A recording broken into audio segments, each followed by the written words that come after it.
Hi fans of high quality entertainment. Was that phony enough? Hi fans of high quality entertainment.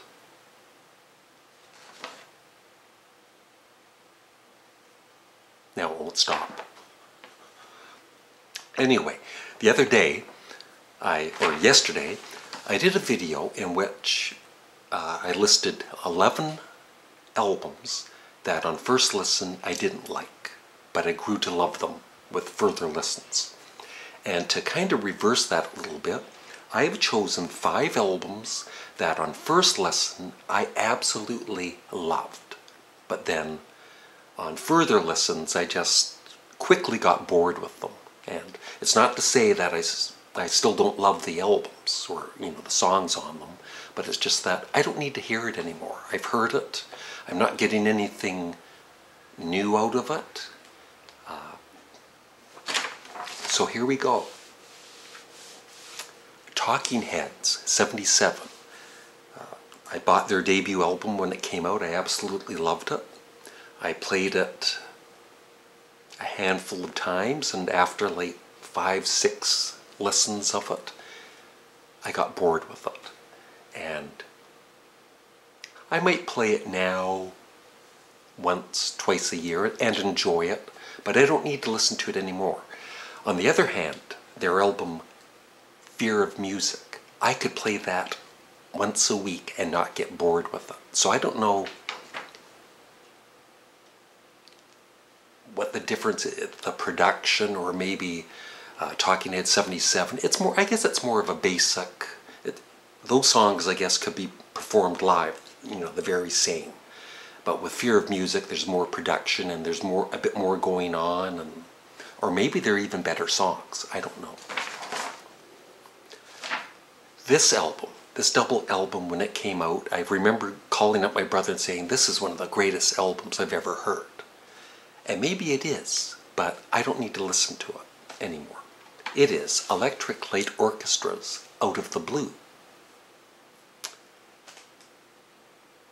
And once again, I would absolutely rather listen to El Dorado. I could play that once a week and not get bored. But Out of the Blue, I don't need to hear it. It's a great album, don't get me wrong, but I just don't need to listen to it anymore.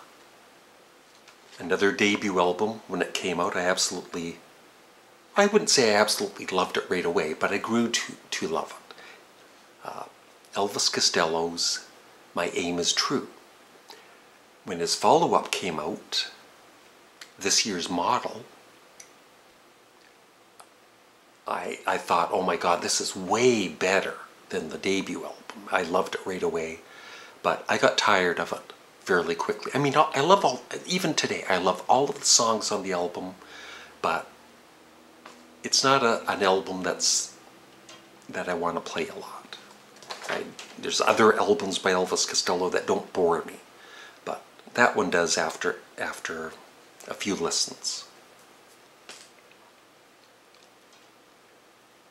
Now, at one point I was a huge fan of U2, and when the Joshua Tree came out, I, of course, like a lot of U2 fans, absolutely loved it. But once again, even though I'm not a U2 fan, I still think the album is great, but I don't need to hear it. I've heard it, I know exactly all of the songs and everything, and it just, it would be boring for me to listen to overall. And finally, I think this is the one. I don't know what it is about this album, and there's people that think it's one of the greatest double albums of all time, and I can't argue with that. It probably is. And I absolutely love all of the songs on the album, but when it came out, like I said, I loved it, and after a few listens, it's like, okay, I've heard it. It is The Clash, London Calling. Great album. But even now, I don't have it anymore. I gave it away in one of my contests. I gave away the Clash discography. But even now, I haven't heard it in like 5 years. I still know, I can still play it in my mind, I guess. And I don't need to hear it anymore. Now, The Clash's Sandinista, which isn't as good as London Calling. It isn't. But I would rather listen to that because it's just more interesting to me. That's it. So I would just, the reason I do these videos is to get your thoughts on what albums did you love right away and then you just got bored with fairly quickly, if any. Leave your comments in the comment section below where you leave comments. Thanks for watching. Have a great day. Bye.